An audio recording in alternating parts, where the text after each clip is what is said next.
venus dans cette église. C'est une très belle église. Je salue la belle chorale de Jérusalem qui est vêtue de ma couleur préférée, le violet. Merci à l'ancien Kwame pour le soutien apporté au département de la communication. Bien avant tout, je vais demander à tous les communicateurs ainsi qu'aux pasteurs présents avec nous de se lever pour que nous puissions prier pour notre directeur, Papa Guy Banaké, qui a fait 2 ans, qu'il est absent à toutes les journées de communication. Et nous voudrons le confier spécialement ce matin entre les mains de notre Seigneur Jésus-Christ, avec en 2018 qu'il soit en bonne santé.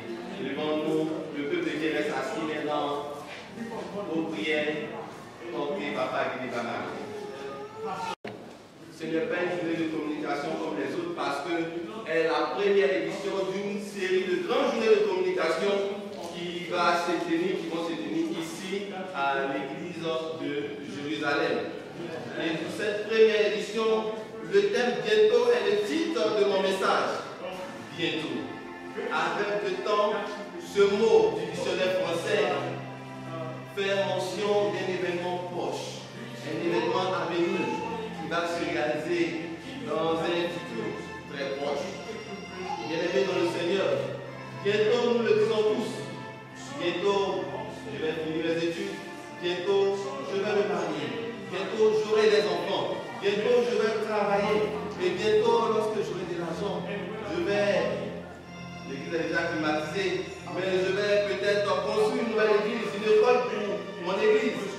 Bientôt je ferai des dons, bientôt oui je vais voyager. Sommes-nous sûrs que nos projets vont se réaliser? Avons-nous la certitude que nous sommes détenteurs du temps? C'est ce que nous allons découvrir ce matin. Bien-aimés dans le Seigneur, chers parents, distingués invités, la prédication de ce matin est une convocation de l'histoire au village du temps. Nous allons voir ce qui s'est passé dans le passé afin d'éclairer notre présence.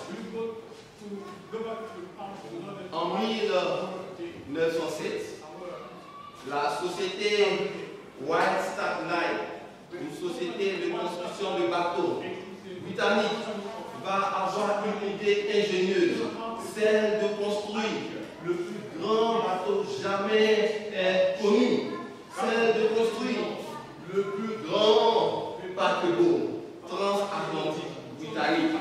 La construction de ce bateau va donc débuter en 1909. Elle va durer 3 ans. Et l'histoire nous dit qu'en 1912, la construction de ce grand bateau va prendre fin.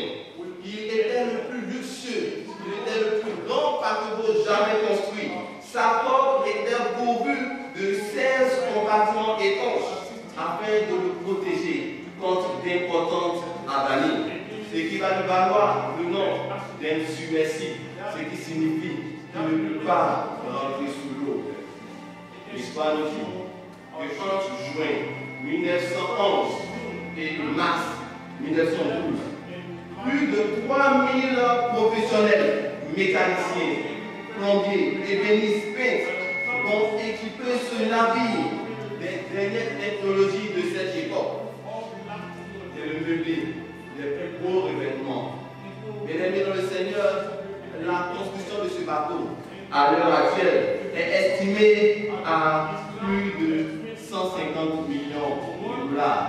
Convertissons cela en CFA et nous verrons combien cela fait des milliards. Ce bateau, nous le connaissons. Ce bateau, nous l'avons connu. Son nom, c'est le RMS Titanic, tout simplement connu sous le nom de Titanic.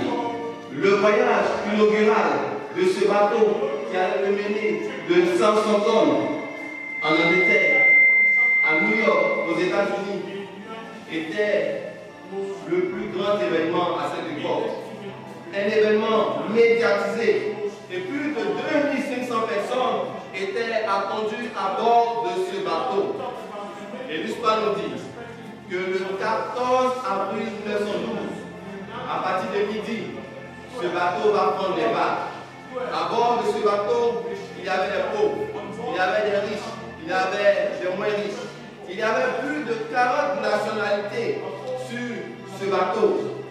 Il y avait des gens comme vous et moi qui avaient des projets. Il y avait des hommes politiques qui partaient mener des campagnes aux États-Unis. Il y avait des hommes d'affaires qui partaient entreprendre. Il y avait des voyageurs qui partaient découvrir la création de notre Dieu. Il y avait à bord de ce bateau des fiancés qui allaient pour se marier aux États-Unis. Mais quelque chose de grand va se passer.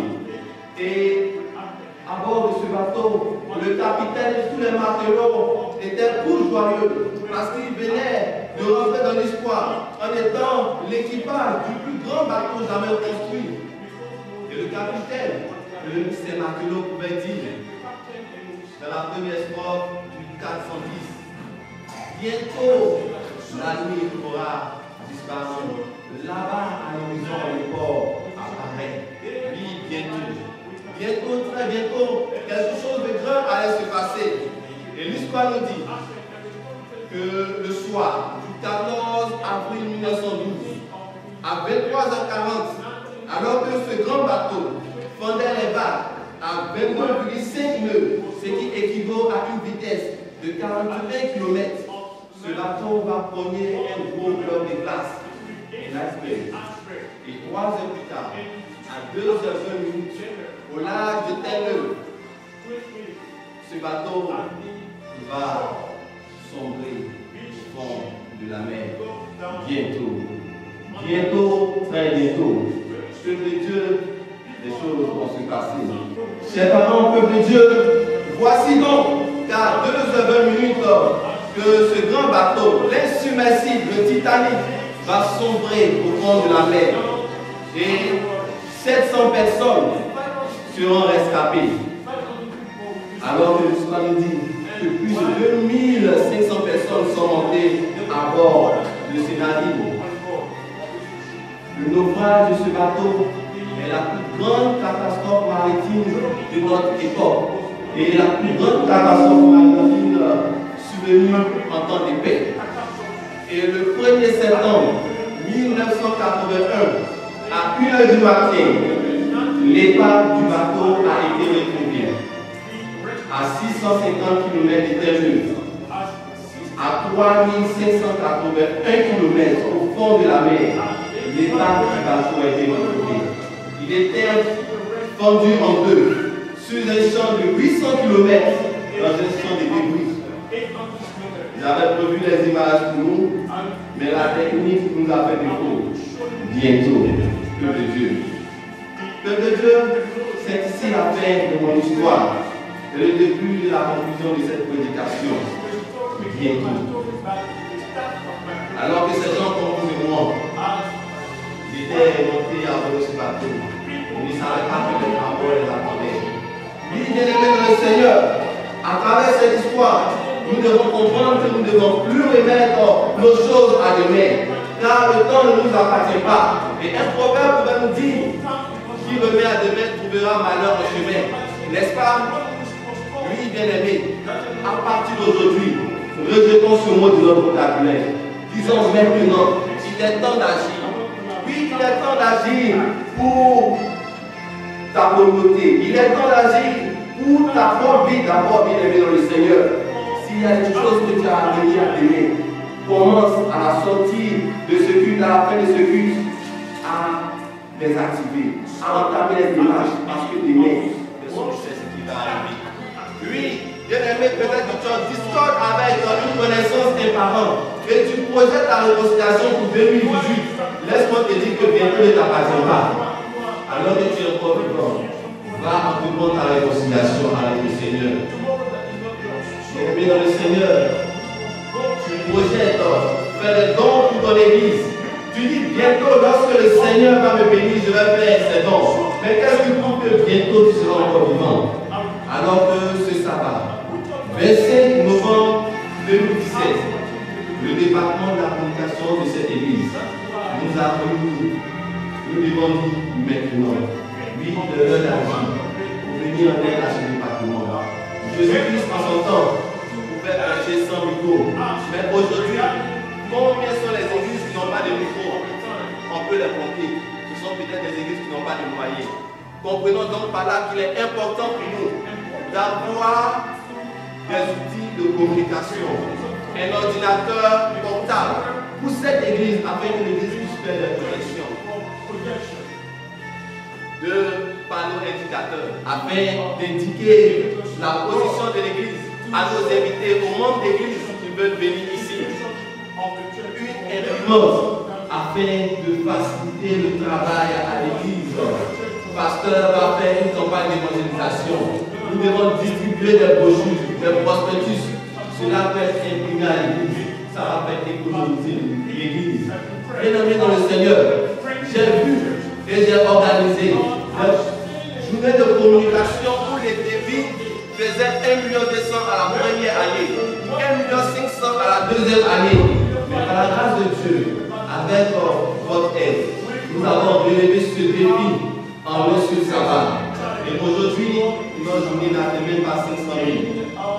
Je sais que nous n'allons pas dire bientôt, mais nous dirons maintenant. Et Jérémie va nous dire, lèvez-vous et marchez, car cette terre n'est pas un lieu de repos. Pour nous dire que l'heure est à l'action, bien-aimés du Seigneur. Bientôt ne nous appartient pas. Qu'as-tu projeté demain? Bien-aimé dans le Seigneur, pendant que tu es encore vivant, change ta vie. Change ta vie. Parce que bientôt quelque chose de grand va se passer. Alors que tu es dans cette église, tu es certainement une adventiste, mais ta relation avec le Seigneur n'est pas bonne. Tu es un invité, tu n'as pas encore connu le Seigneur. Embrasse-le présentement. Lorsque j'étais au lycée, je termine par là, je me disais,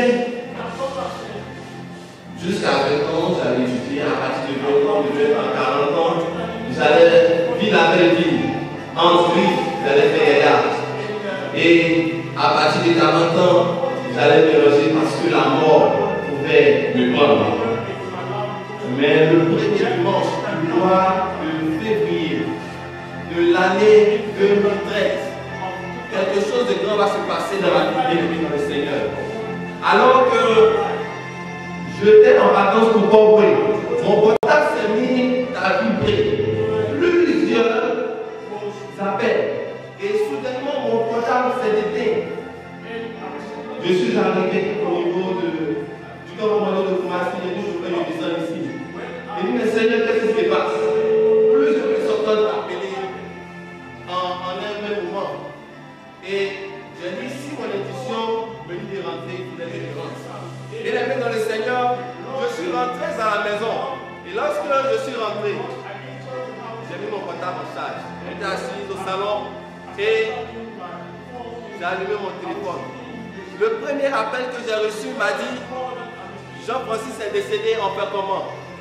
Bien-aimé dans le Seigneur, Jean-Francis, ce n'est pas un personnage de la vie. Il s'agissait de mon petit frère chéri, ma moitié, notre dernier petit frère. Un an après la mort de ma mère, on vient de m'annoncer que mon petit frère est décédé. Je ne sais pas comment, mais du fauteuil, je me suis retrouvé à terre.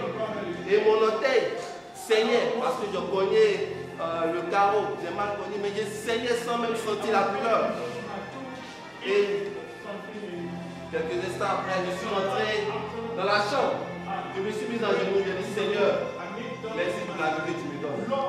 À partir d'aujourd'hui, je ne remets plus quelque chose à mes mains.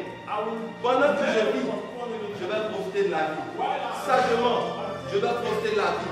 Parce que si tu as été capable d'appeler mon petit frère Sito, moi tu peux m'appeler demain. Je suis heureux. Oui, bien-aimé dans le Seigneur. Depuis ce jour, je me prépare au grand rendez-vous. C'est dit, bien-aimé dans le Seigneur, toi qui es ici, papa, maman, invité, que tu dois marier le Seigneur. Parce que la chose la plus sûre pour t'aimer, pour bientôt, c'est que nous allons rejoindre ceux qui nous ont mis au monde. Nous allons retourner à la poussière.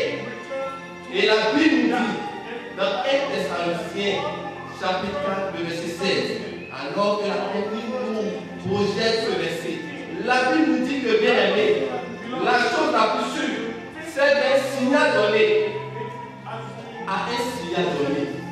Celui que Apocalypse chapitre 1, le verset 8 appelle l'alpha et l'oméga. Celui qui tient la main de celui de mort dans ses mains. Celui qui est la résurrection et la vie. L'agneau de Dieu qui ôte les péchés du monde. Bien aimé, je parle de celui qui est dans Psaume 150. Le Dieu, l'éternel des armées, qui se manifesta dans la vie. Il y a de cela 2000 ans. Il dit à Lazare, sors. Et Lazare sort comme nous. Bien aimé, la Bible nous dit qu'au son de la trompette des 16 anges, l'agneau de Dieu descendra du ciel et les morts qui doutent de moi, nous allons ressusciter. Amen. C'est la chose la plus sûre qu'il puisse exister. Bientôt, le Seigneur Jésus-Christ va revenir. Bien-aimé dans le Seigneur, voici la seule chose qui doit justifier l'annonce de la prononciation du mot bientôt, bien-aimé. C'est pourquoi, présentement, là où vous êtes, commencez à vous réconcilier avec le Seigneur Jésus-Christ. Je peux tout rappeler, mais si durant l'éternité, que ma sentence soit appliquée en fait, parce que je sais être privé des plaisirs du monde, et j'arrive là-bas, tu perds encore le paradis, ce n'est pas bon. Bien-aimé dans le Seigneur, bientôt, un tel croyant, adaptons cette méditation à notre vie. Adaptons ce message à chaque situation que nous allons rencontrer. Ce matin, ma prédication tend à sa fin.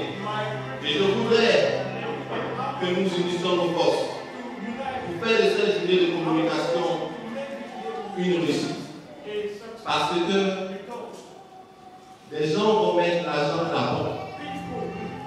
J'ai mis 10 000, c'est 10 000 francs que tu vas récupérer.